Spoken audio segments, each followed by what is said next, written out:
내가 원하는 뜻을 하나님께서 틀어주시기 원할 때 우리는 그때 기도를 시작해요. 하지만 기도의 본질은 그곳에 있지 않다라는 것을 우리는 알아야 합니다.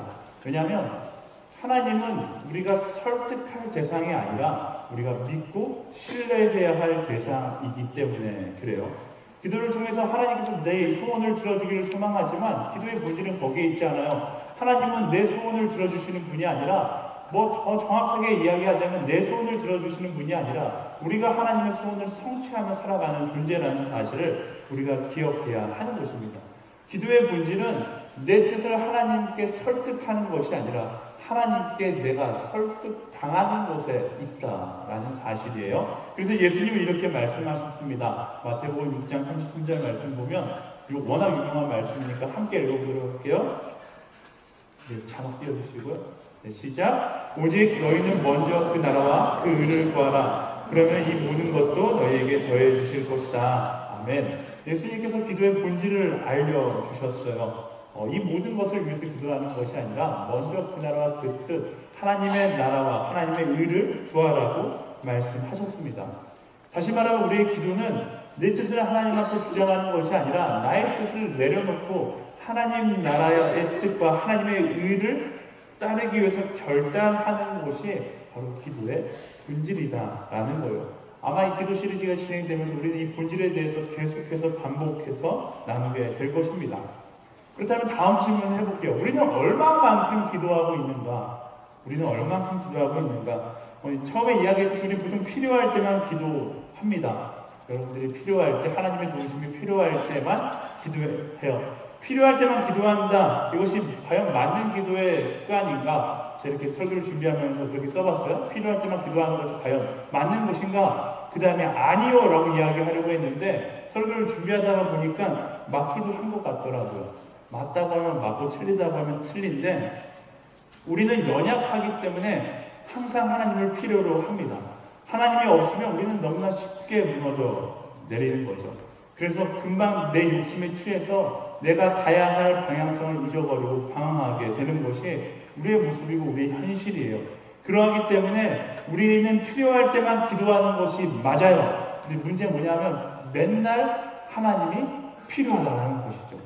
필요할 때 기도하는 게 맞는데 매 순간 하나님이 너무나 필요하다라는 것입니다. 그래서 우리는 말씀처럼 항상 기도하는 삶을 살아가야 하는 것입니다. 물론 그 형식적으로 날마다 이렇게 두 손을 모으고서 기도하면서 살아가라는 것은 아니에요. 그렇게 살 수는 없겠죠. 이 말은 즉슨 항상 기도하듯이 하나님의 마음을 품고 살아가라라는 거예요. 나의 욕심을 내려놓고 하나님의 뜻을 따라가는 내가 되어야 한다라는 것이죠.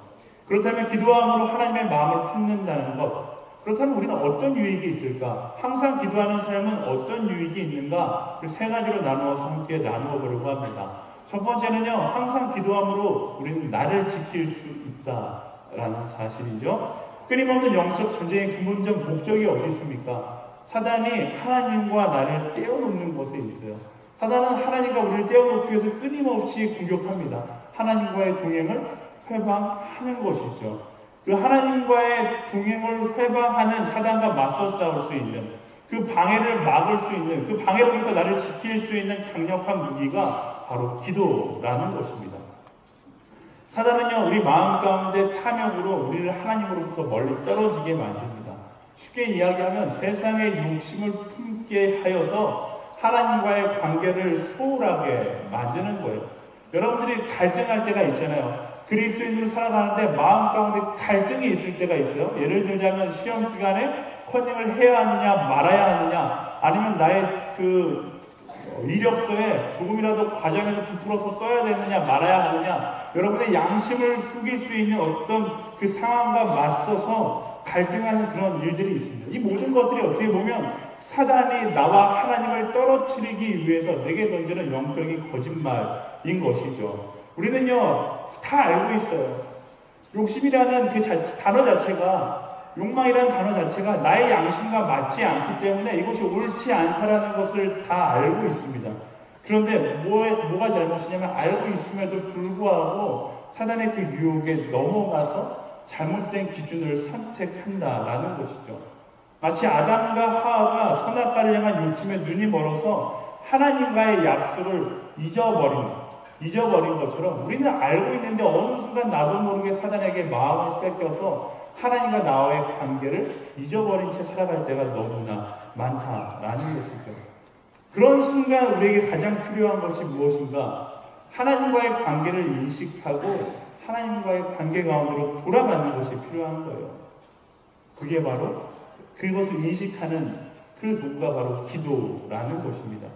그 기도가 나를 지킬 수 있는 가장 지혜로운 방법인 거예요.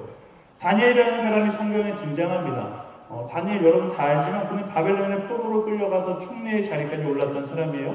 의회 출신으로 그 높은 자리에 올라서서 자신의 욕심이나 야망에 휘둘리지 않고 끝까지 그의 신앙을 지킬 수 있었던 이유가 있습니다. 그는 굉장히 빨리 성공했지만 그는 야망에 빠지지 않았고 끝까지 그리스도인의 하나님을 사랑하는 사람의 마음을 지켰어요. 어떻게 그가 그 마음을 지킬 수 있었는가? 다니엘서 6장 10절에서 11절 말씀을 이렇게 설명합니다. 다 같이 읽어볼게요. 시작! 다니엘은 명령문에 왕의 도장이 찍힌 것을 알고 집으로 돌아갔습니다. 그리고 그날도 이전에 하던 대로 창문을 열어둔 다락방에서 예루살렘을 향해 하루 3번씩 무릎을 꿇고 하나님께 기도드리며 감사를 올렸습니다. 사람들이 몰려와서 다니엘이 자기 하나님께 도움을 구하며 기도하는 것을 보았습니다. 다니엘은 어떻게 자신의 야망과 싸웠어요? 자신의 욕심과 싸웠어요? 주변의 시선과 상관없이 상황에 상관없이 기도함으로 자신에게 찾아오는 욕망을 물리쳤다는 것을 알 수 있습니다. 그리고 그 기도가 사단의 공격으로부터 그를 방어하는 가장 강력한 무기가 되었던 것이죠. 우리 삶 가운데도 마찬가지예요. 말씀은 너무나 단순하게 명쾌하게 내 삶에 적용이 됩니다. 우리 삶 가운데 사단의 영적 공격이 틈탈 때가 있어요. 욕심이나 야망, 어떤 세상의 성공이나 세상의 가치로 나의 신앙의 양심을 무너뜨리려고 사단이 공격해 올 때가 있습니다. 처음 그것이 공격해 올 때는 우리는 너무나 쉽게 알아차릴 수 있어요. 이것이 옳지 않다라는 것이죠. 근데 한 번, 두 번 그 사단의 공격에 나의 마음을 내주기 시작하면 어느 순간부터 이것이 옳은가 옳지 않은가 그것조차 분별되지 않아요. 처음부터 그것을 분별해내서 잘라낼 수 있어야 되죠. 옳지 않음을 인정한다라면, 인식한다라면 그때 어떻게 해야 돼요? 다니엘과 같이 기도함으로 하나님과의 더 친밀한 관계 가운데로 나아가야 하는 것입니다. 기도는 그렇게 세상으로부터 사단의 유혹과 시험으로부터 나를 지키는 가장 강력한 무기이자 방법이다 라는 거예요. 사랑하는 여러분, 절대로 여러분들의 신앙에 대해서 교만하지 마십시오. 세상 그 어떤 사람도 유혹에 강한 사람은 아무도 없습니다. 믿음이 있다는 것은 강하다라는 것을 이야기하는 게 아니에요. 여러분 착각하지 마세요. 믿음이 있다라는 것은 강하다라는 것이 아니라 오히려 믿음이 있다라는 것은 나의 약함을 인정할 줄 알고 더 하나님께 매달릴 수 있는 사람을 믿음이 있다라고 이야기하는 것입니다. 그게 진정한 믿음의 모습인 거예요. 성경에 나타난 믿음의 사람들의 특징이 있어요. 그들이 믿음이 좋기 때문에 한 달에 한 번씩 예배를 드리고, 그들이 믿음이 좋기 때문에 어쩌다 하나님을 찾고, 그들이 믿음이 좋기 때문에 어쩌다 무릎을 꿇었다. 그렇지 않아요? 성경에 나타난 인물들도 마찬가지고 우리 믿음의 선배들도 마찬가지고 믿음이 좋다라고 여겨졌던 사람들은 전부 다 한결같이 자신의 약함을 알고 끊임없이 기도함으로 자신의 본성과 싸워나갔던 사람이다라는 사실을 기억하세요. 믿음이 좋다고 해서 기도하지 않는다고요? 믿음이 좋다고 해서 예배 자리를 찾지 않는다고요? 아니요. 믿음이 좋기 때문에 나는 넘어질 것이라는 것을 알고 있는 그 겸손이 있어서 더욱더 기도하고 더욱더 예배 자리를 찾아 나아갔던 것이죠. 사랑하는 여러분, 기도함으로 자신을 지켜나갈 수 있는 그런 지혜로운 그리스도인들이 되기를 축복합니다. 비라이베스 목사님이 쓴 너무 바빠서 기도합니다라는 책 제가 자주 소개했었는데 이 책은 너무 명확하게 이야기해요. 기도의 시간은요, 나의 상황과 정결이 되는 거예요. 내가 일하는 시간이 많아지면 많아질수록, 바빠지면 바빠질수록 그 바쁜 삶 가운데 나의 신앙을 지키기 위해서 우리는 기도의 시간을 늘려가야 하는 거예요. 바빠서 예배할 수 없다고요? 바빠서 기도할 수 없다고요? 여러분의 인생을 망치는 핑계에 불과한 거예요. 바쁘기 때문에 기도해야 되고 바쁘기 때문에 예배해야 하는 것입니다. 그것을 명심할 수 있는 여러분들이 되기를 예수님의 이름으로 축원합니다. 지금 순장 콜링하는데 제가 콜링할 때마다 항상 웬만하면 설득하지 않아요. 너 그거 순장할래? 아니요. 이렇게 전화를 끊거든요. 간혹 가다가 서운해갖고 이제 다른 교육자들한테 목사님 한 번밖에 풀리지도 안 해요. 이런 사람들이 있더라고요. 근데 진짜 설득하는 사람이 있어요. 너는 꼭 순장을 해야 된다. 어떤 사람이냐면 바빠서 순장을 못하겠다라고 이야기하는 사람을 제가 꼭 설득해요. 너는 바쁘기 때문에 순장을 해야만 해. 왜? 바쁨에 취해서 결국 하나님을 떠날 가능성이 굉장히 많기 때문입니다. 이 말을 듣고서 물론 이제 동과 동의 못하는 사람도 있겠지만 여러분 명심하길 바랍니다. 나의 스케줄이 바쁘다고 해서 하나님과 함께하는 시간을 줄여나가는 건 자살 행위와 같은 거예요. 나의 시간이 스케줄이 바쁘기 때문에 우리는 오히려 하나님과 동행하는 시간을 늘려야지만 살 수 있다라는 사실을 기억하게 되기를 축복합니다. 교만하지 마시고요. 나의 약함을 인정하고 언제나 항상 기도하는 저와 여러분들이 되기를 예수님의 이름으로 축원합니다. 우리 옆 사람에게 선포해 줄까? 항상 기도할지어다. 네. 주변에 보면 항상 바쁘다라고 핑계대는 사람들이 있어요. 그런 사람한테 선포해 주세요. 기도할지어다. 기도하지 않고서는 기도하지 않는 사람이 바쁜 건 더 전문적으로 죄를 짓겠다라는 자살행위와 같은 거예요. 기도함으로 여러분 정말로 여러분을 지켜나갈 수 있게 되기를 축복합니다. 두 번째는요, 항상 기도함으로 우리는 감사한 인생이 된다라는 사실입니다. 제가 여러 사람들을 만나면서 저는 엄청나게 많은 사람들을 만나거든요. 제 핸드폰 전화기에 올해 전화번호 수가 10,000개가 넘었어요. 그러니까 제 인간관계가 엄청 많아요. 근데 사람들을 만나면서 그 중에 그리스도인들도 있고 그리스도인이 아닌 사람들도 있는데 제가 느끼는 것 한 가지는 사람은 기본적으로 불평하기를 즐거워한다라는 겁니다.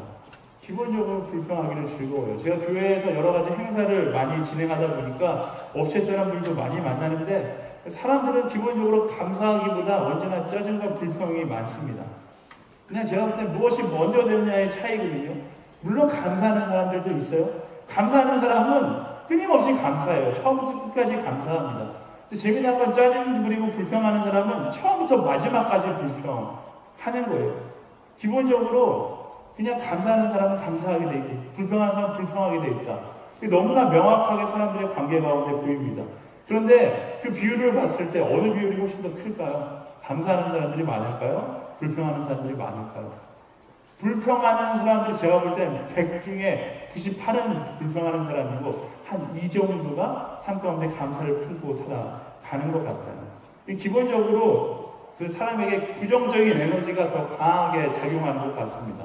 요즘 제 딸이 뒤에 와 있는데 제 딸을 보면서 느껴요. 어려서부터 제가 딸을 보면서 불평을 했겠습니까? 저는 딸을 보면서 항상 감사해요. 딸이 여기 뭐 하나만 주면 고마워 이렇게 이야기해요. 하느라 고마워 이야기하는데 제 딸이 그 감사를 배우면서 성장하고 있을까요? 네가 대답해볼래? 제 딸이 그 감사를 배우면서 성장하고 있을까? 아니에요. 감사는 매우 더디게 배워요. 아주 더디게 배워요. 근데 불평은 어디서 배웠는지 모르겠지만 아주 쉽게 습득해서 와요. 제 딸의 하루의 삶 가운데 불평이 얼마나 많은지 모르겠어요. 근데 그게 우리의 삶인 것 같아요. 우리의 삶인 것 같아요. 불평과 불만은 너무나 쉽게 배우고 감사는 너무나 어렵게 배우는 것이죠. 그래서 많은 사람들이 하루를 불평과 짜증으로 가득한 삶으로 살아갑니다. 이상하게 나를 둘러싼 모든 환경이 불행하게 느껴지고 오늘 하루가 나에게 저주처럼 느껴지는 하루하루를 살아가는 사람들이 너무나 많습니다.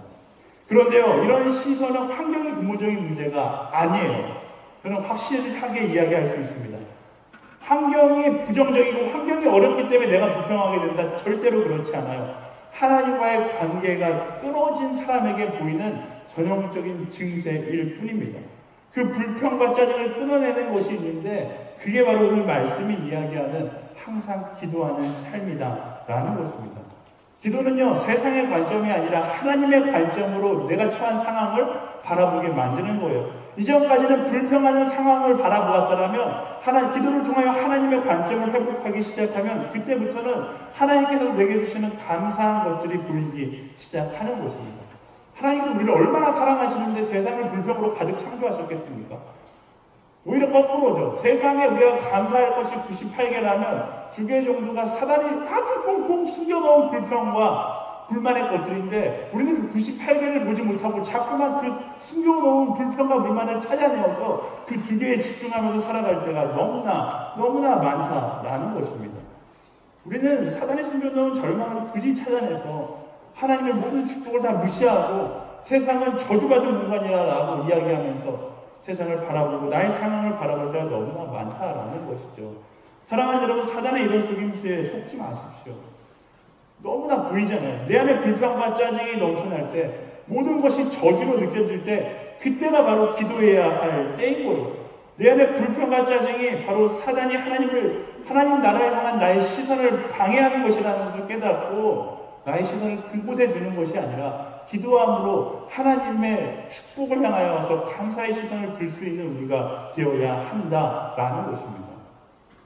많은 대학생들이 저를 찾아와서 이야기하는데 제가 이렇게 그냥 삼자의 눈으로 보면 누가 봐도 행복할 것이 훨씬 많은데 자신의 문제에 집착하면서 불평과 불만 혹은 자책으로 가득 채워져 있는 사람들이 있습니다. 그래서 그 불평과 짜증을 누군가에게 폭발해야 하는데 그 대상을 찾지 못해서 찾다 저에게 오는 거예요. 그리고 저에게 이야기해요. 네. 저는 일단은 감사해요. 다른 사람에게 가서 폭발하지 않고 굳이 저한테까지 찾아와서 저에게 폭발해 주시니까 너무나 감사합니다. 목사가 그러라고 있는 것이죠. 만약 여러분 가운데 정말로 분노해야 하고 짜증을 이야기해야 할 것만 같다라면 여러분 친구한테 막 짜증을 내지 마시고요. 목사를 찾아오시고 전도사를 찾아오시고 우리 멘토님 찾아가도 괜찮겠죠. 멘토님을 찾아가세요. 그게 여러분의 영적으로도 자아에게도 훨씬 좋습니다. 하지만 더 좋은 것은요. 우리가 그 수준을 넘어서 성숙한 그리스도인이 될 수 있어야 한다라는 거예요. 그 부정적인 감정에게 져서 감정의 노예가 되지 않도록 우리는 더 신앙적으로 더 영적으로도 성숙한 사람이 되어야 하는 것입니다. 사랑하는 여러분, 세상 사람들과 똑같이 자신의 감정에 침식되는 인생을 살아가서는 안 되는 거예요. 그런 상황 가운데 우리가 해야 할 일은 감정을 누군가에게 쏟아내는 것이 아니라 무엇보다 먼저 기도해야 하는 것입니다. 많은 사람들은 근본적인 문제가 해결되지 않는데 기도가 무슨 답이 될 수 있느냐라고 이야기합니다. 제가 여러분들이 저한테 찾아오면 제가 기도해 줄게, 기도하자. 제가 목사들이 주는 답은 다 한결 같아요. 말씀 읽자, 기도하자, 함께 주님을 바라보자 이런 거거든요. 그러면 이야기하면 속으로 생각할 수 있어요. 근본적인 문제가 해결돼야 되는데 기도가 무슨 답이 될 수 있냐라고 이야기할 수 있습니다. 정말 그럴까요? 정말 그럴까요? 눈앞에 있는 여러분들이 고민하고 있는 여러분들 스트레스 받게 만드는 그 문제가 해결되면 불평이 사라질까요? 아니요, 여러분이 변하지 않는 이상 또 다른 불평을 찾아갖고 또 불평하기 위해서 노력할 거예요. 왜? 내 삶의 방향성이 불평으로 가 있기 때문에 그래요. 그게 그 문제가 근본적인 것이 아니라 근본적인 문제는 바로 내 안에 있는 거예요. 상황의 문제가 아니라 바로 내가 문제인 것이죠. 그 상황 가운데 내가 변화되면 그때 비로소 불평이 감사로 변화되는 것을 경험할 수 있게 된다라는 거예요. 사랑하는 여러분, 불평과 짜증이 밀려올 때 그때가 바로 기도해야 할 때예요. 자꾸만 그 상황에 집중하고 상황에 집중하고 끊임없이 불평하고 쏟아내면 나아질 것 같아서 끊임없이 쏟아내는 것이 아니라 오히려 그 불평을 하는 상황 가운데 잠시 떨어져서 기도의 자리를 찾아가세요. 그리고 기도하세요. 그리고 내가 변화되세요. 성령의 감동에 의해서 내가 변화되는 거예요. 그리고 다시 그 상황 가운데로 돌아오면 그것이 불평의 상황이 아니라 감사의 상황으로 변화되는 것을 여러분이 경험하게 될 거예요. 저는 이 허브대학교의 예배가 여러분들의 순모임이 그런 시간이 되기를 소망합니다. 우린 밖에 엄청나게 많은 불평할 것들을 가지고 왔을 거예요. 지금 여러분들 정말 심리적 스트레스를 엄청나게 주는 많은 문제들이 저 문 밖에 있을 겁니다. 그런데 여러분이 여기서 열심히 기도한다고 해서 저 문 밖에 있는 문제는 절대로 변하지 않아요. 하나님 저 문제가 해결되게 해주세요. 아니요, 저 문제가 해결되는 것이 아니라 우리는 더 근본적인 것, 내 안에 하나님을 회복하고 저 부정적인 것들을 긍정적으로 바라볼 수 있는 저 부정적인 것들 가운데 훨씬 더 넘쳐난 하나님의 축복을 볼 수 있게 되는 그 믿음의 눈을 가지고 나아가게 되는 것입니다. 그래서 기도하는 사람은요, 감사하는 삶을 살아가게 되어 있어요. 말씀 가운데 그것을 이야기하고 있는데 우리가 아주 잘 알고 있는 말씀이에요. 데살로니가전서 5장 16절에서 18절까지 말씀. 네, 함께 읽어볼까요? 시작. 항상 기뻐하십시오. 쉬지 말고 기도하십시오. 무슨 일에 감사하십시오. 이는 그리스도 예수 안에서 여러분을 향하신 하나님의 뜻입니다. 아멘. 지난 허브 수련의 에티튜드에서 우리가 나눴던 말씀이에요. 사랑하는 여러분, 기도는요, 하나님의 뜻을 알아가는 것입니다. 그래서 기도하는 사람은 하나님의 그 뜻을 발견하고 그 안에서 항상 기뻐하고 모든 일에 감사할 수 있는 거예요. 내 안에 여전히 불평과 불만이 가득하다라면 제가 확실한 한 가지 대처 방법을 알려드릴게요. 그때가 바로 기도해야 할 때이다 라는 것입니다.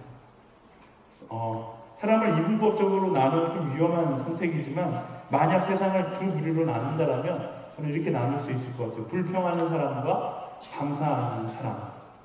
이것은 물론 굉장히 이동적이고 때로는 내가 불평하는 사람의 자리에 서 있을 수도 있고 때로는 내가 감사하는 사람의 자리에 설 수도 있어요. 여러분의 결단에 따라 달라지겠죠. 자, 여러분들은 어떤 편에 서겠습니까? 항상 생각하는 거예요. 나는 어느 편에 서 있는가? 내 입술은 불평을 이야기하고 있는가? 감사를 이야기하고 있는가? 불평을 이야기하고 있다라면 그때가 바로 기도해야 할 때이다라는 사실을 여러분들이 기억하길 바랍니다. 우리 옆 사람에게 이야기해 줄까요? 감사할지어다. 아멘. 자, 세 번째 이유는요, 기도는 내가 선택할 수 있도록 도와준다라는 거예요. 기도는 내가 선택할 수 있도록 도와준다. 우리는 엄청나게 많은 갈등을 하며 살아갑니다. 그리고 그 갈등 가운데 우리가 가지고 있는 의지는요, 언제나 편한 방향으로 선택하고 싶어하게 만들어요. 편한 방향, 나에게 좀 더 편안한 쪽, 내가 좀 더 쉴 수 있는 쪽, 내가 더 많이 가질 수 있는 쪽으로 선택하게 만듭니다. 근데 기도는 그렇지 않아요. 하나님의 뜻은 항상 그렇지 않습니다. 제가 이제 39, 거의 이제 마흔이 다 되는데 40년 동안 느껴본 것은 하나님께서 원하시는 방향을 결단코 내가 편할 데가 없다라는 것입니다. 하나님은 항상 우리의 욕심과 반대 방향으로 우리를 인도하시거든요. 왜냐하면 하나님은 우리가 욕심을 채우는 데 급급한 인생이 아니라 보다 더 가치 있는 인생으로 쓰임받기를 원하시기 때문에 그래요. 우리는 우리의 가는 길이 편한 곳에 있기를 바랍니다. 하지만 어쩌면 만약 우리 인생 가운데 분명한 목적이 있다라면, 하나님께서 어떤 목적을 가지고 우리를 창조하셨다라면 어쩌면 편한 곳에 그냥 머물러 있는 것이 우리 인생 가운데 가장 어리석은 낭비일 수 있다라는 거예요. 만약에 많은 돈을 가지고서 내가 가장 편한 곳에, 내가 세상에 하기에는 가장 행복한 자리에 머물러 있다라면 우리 세상 가운데 가장 값비싼 낭비를 하는 인생을 살 수 있다는 것이죠. 왜? 내 인생은 다른 목적을 분명히 이루어야 되는데 내 인생이 이 자리에 있음으로 낭비되고 있다라는 거예요. 그것이 아니라 우리 인생 편하게 사는 것이 중요한 것이 아니라 창조의 목적을 찾아서 그 방향성을 따라 살아가는 것, 가장 가치 있게 내 인생에 쓰여지는 방향, 그것을 무엇이 알려준다? 기도하는 자에게 하나님께서 알려주신다라는 것입니다. 그래서 기도는요, 나의 멈추고자 하는 욕심을 이기고 우리가 가야 할 비전, 하나님의 방향성을 알게 하는 거예요. 물론 그 하나님의 방향성에는 거의 대부분 뻔히 보이는 고통이 있고 어려움이 있고 아픔이 있고 나를 가기 싫어하게 만드는 주저하는 문제들이 있기 마련입니다. 왜냐하면 그 문제가 하나님께서 나를 통해서 해결하고자 하는 하나님의 비전이기 때문에 그래요. 제가 화요성령 집회 때도 나눴는데 부르신 곳에서 나는 예배 안에 노래하는데 하나님께서 부르신 곳은요, 좋은 곳이 없어요. 항상 힘든 거예요. 피곤한 것이에요. 절망이 있고 슬픔이 있고 아픔이 있는 곳이에요. 왜 그런지 알아요? 여러분들 중에서 그 슬픔 가운데 위로를 하기를 원하시고 그 절망 가운데 하나님의 평화를 선포하기를 원하시고 그 아픔 가운데 여러분 중에서 위로하게 하기를 원하시기 때문에 부르신 곳은 행복하다라고 느껴지는 곳이 없어요. 근데 한 가지 확실한 것은 하나님께서 나를 그곳에 보내셔서 그곳을 행복한 땅으로 만드실 것이다 라는 사실입니다. 저는요, 우리가 기도함으로 그 하나님의 뜻을 알고 우리 인생 가운데 선택의 기로에 놓였을 때 나의 육신의 편안함, 세상의 누림의 조건을 선택하는 것이 아니라 하나님께서 말씀하시는 내가 가야 할 그 방향을 선택할 수 있게 되기를 예수님의 이름으로 축원합니다. 기도가 바로 그것을 알 수 있게 해줘. 기도가 바로 그 하나님의 뜻을 알 수 있게 해줘요. 아니, 더 정확하게 말하면 하나님의 뜻은 여러분 다 알고 있는데 기도가 그 하나님의 뜻을 알지 못하게 하는 사단의 생각을 지워버리는 거죠. 제가 신장 폴링 하잖아요, 요즘. 근데 제가 다음 통에 리더십 하자면 10명 중에 한 7명 정도가 이렇게 이야기해요. 마치 약속이라 한 듯이 목사님, 기도해 볼게요. 이렇게 이야기해요. 목사님 기도해 볼게요. 그러면 제가 신장 불량을 몇 년을 했는데 기도해 볼게요의 답이 있겠죠. 저는 이렇게 답합니다. 네, 기도는 내가 할게요. 너는 결단만 하면 돼요. 라고 이야기해요. 그리고 막 웃어요. 막 웃어요. 친구같이 막 웃으면서 목사님 기도는 제가 해야죠. 제가 이야기해줘요. 너 기도해봤자 소용없어. 하나님께서 주시는 답은 너무나 명확해. 이미 하나님과의 계산은 나보다 끝났어. 제가 이렇게 얘기해요. 왜? 하나님께서는, 저는 그렇게 생각해요. 하나님께서 열심히 여러분들이 기도한다고 해서, 그래, 너 이번에는 편히 쉬어라. 이렇게 말씀하실까요? 절대로 그렇지 않아요. 여러분들이 안 들으려고 하는 거죠. 그냥 안 들으려고 귀를 막고서 있는 거지. 하나님께 기도하면 하나님은 분명하게 말씀하세요. 착하고 충성된 자가 죽도록 충성하라. 이렇게 말씀하시겠죠. 아니면 뭐, 아주 너그럽게 하나님께서 너가 순장을 하지 않아도, 너가 리더십을 하지 않아도 나는 너를 사랑한다. 근데 꼭 그걸 원하는 건 아니야. 이 정도까지 말씀하실 수 있을 것 같아요. 그게 하나님의 마음인 것 같아요. 그냥 뭐예요? 기도하겠다라는 게 아니라 그냥 내가 하기 싫은 마음이 어떻게 보면 그 기도하겠다라는 표현 가운데 있는 거죠. 사랑하는 여러분, 하나님은요 분명하게 말씀하세요. 내가 어려운 길을 걸어가길 원하시고요. 내가 헌신하는 길을 걸어가기를 원하시고 내가 희생하는 길을 걸어가기를 원하세요. 그게 하나님의 마음이에요. 나의 욕심을 지우고 나면 하나님의 계획하심이 보이기 시작하는 거예요. 그게 기도예요. 나의 욕심을 지우고 하나님의 계획하심을 발견하고 그 계획하신 가운데 나에게 가라는 길로 용기를 가지고 가는 것. 그게 기도의 모습입니다. 예수님은 항상 우리가 가야 될 방향성에 대해서 말씀하셨어요. 화요선언 그때 같이 읽었던 말씀인데 요한복음 12장 24절 25절 말씀 같이 읽어볼까요? 시작! 내가 진실로 진실로 너에게 말한다. 밀알 하나가 땅에 떨어져 죽지 않으면 하나를 그대로 있고 죽으면 많은 열매를 맺게 된다. 자기 생명을 사랑하는 사람은 잃을 것이요 이 세상에서 자기 생명을 미워하는 사람은 영원히 그 생명을 보존할 것이다. 아멘. 사랑하는 여러분, 기도하지 않으면요 우리는 육신의 본성을 따라 방황하는 인생이 될 수밖에 없어요. 세상 가운데 희생하지 않으려고 우리는 노력하게 될 거고요. 세상이 말하는 편안함의 자리에 머물려고 할 겁니다. 하지만 말씀은 뭐라고 얘기해요? 우리가 미랄이 되지 않으면 열매를 맺을 수 없다라는 거예요. 자기 생명을 사랑하는 사람은 있겠지만 자기 생명을 아낌없이 내어주는 사람은 그 생명을 보존하게 될 것이다 라고 이야기합니다. 우리가 기도함으로 선택하는 모든 선택들이 세상이 보기에는 정말로 후회하는 선택일 수 있지만 하나님의 관점에서는 최고의 선택일 수 있다라는 거예요. 그리고 반대로 세상이 보기에 편안하고 복받은 인생의 선택이 세상적 관점으로 복받은 인생이라고 이야기할 수 있지만 하나님의 관점에서는 방향을 잃고 낭비하는 인생일 수 있다는 사실을 여러분 삶 가운데 기도하게 되기를 예수님의 이름으로 축원합니다. 항상 기도함으로 방황하지 않고 우리 인생을 가장 가치 있는 방향으로 쓰임받게 되는 그런 삶이 되기를 축복합니다. 오늘 말씀을 정리할게요. 바울 사도는 사단의 영적 전쟁 가운데 승리하기 위해서 우리에게 항상 기도할 것을 강조하고 있습니다. 그리고 항상 기도하는 사람의 세 가지 특징에 대해서 우리가 함께 나눴는데 첫 번째, 기도하는 사람은 나를 지킨다라는 거예요. 사단이 끊임없이 우리에게 공격한다 할지라도 부정적인 시각을 갖도록 우리가 공격하지만 우리는 거기에서 지는 것이 아니라 하나님의 예비하심을 바라봄으로 우리를 지켜나갈 수 있게 된다라는 것입니다.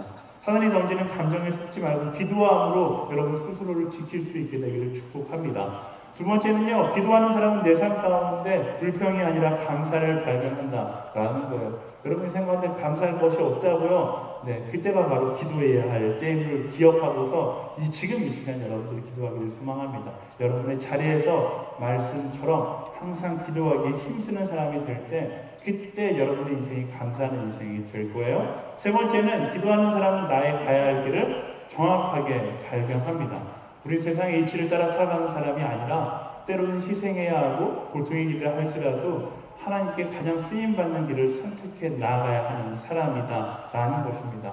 그 길을 선택하고 나아갈 수 있는 저와 여러분들, 후회하지 않는 인생 살아가자고요. 오늘 후회하지 않는 인생이 아니라 마지막 날 후회하지 않는 인생을 살아가기 위해서 여러분의 인생을 낭비하는 것이 아니라 여러분의 인생을 가장 아름답게 하나님의 창조하신 목적 그대로 사용받는 그런 인생이 되기를 축복합니다.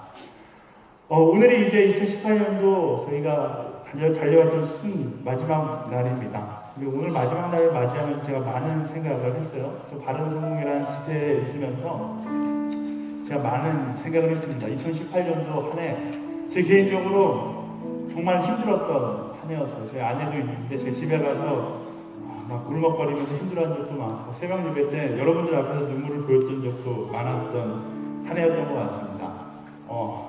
예배팀 때 잠깐 이야기 나눴었는데 왜 힘들었는가 생각해 봤어요. 왜 힘들었는가. 처음에는 나를 힘들게 만드는 사람들이 너무 많다라는 생각이 들었어요. 저한테 와서 이거 해라 저거 해라 말하는 사람도 많고 내가 너무 못되게 굴다라고 저에게 컴플레인하고 불평하는 사람도 너무 많다라는 생각이 들었어요. 하나님 왜 이렇게 나를 외롭게 만드세요? 왜 이렇게 나를 힘들게 만드세요? 라고 기도했는데 이 바른 성공 집회를 통해서 제가 기도하면서 한 가지 깨달은 게 있어요. 사람들이 나를 힘들게 만드는 것이 아니더라고요. 사람들에게 인정받고 싶고 존중받고 싶고 존경받고 싶어하는 내 자신의 욕심이 내 자신의 가치관이 나를 힘들게 했더라고요. 지난 1년을 돌이켜보면서 나는 왜 이렇게 힘들었을까 생각했는데 사람들 때문에 힘든 것이 아니라 내 안의 욕심이 너무나 많아서 힘들었다라는 생각을 하나님께서 하게 하셨어요. 그리고 한 가지 더 충격적이었던 건 그렇게 세상의 기준을 마음에 품고서 살아가니까 나는 고귀한 헌신이라고 생각하면서 헌신했는데 자꾸만 왜 나를 힘들게 하지? 이런 고민 가운데 나는 저의 헌신을 값싼 헌신으로 만들고 있다는 생각이 들었어요. 하나님께서 사용하는 좋은 방향으로 내 인생에 쓰임받고 있었다라고 생각했는데 굉장히 값싸고 싸구려 인생으로 전락되고 있다는 사실도 하나님께서 깨닫게 하시더라고요.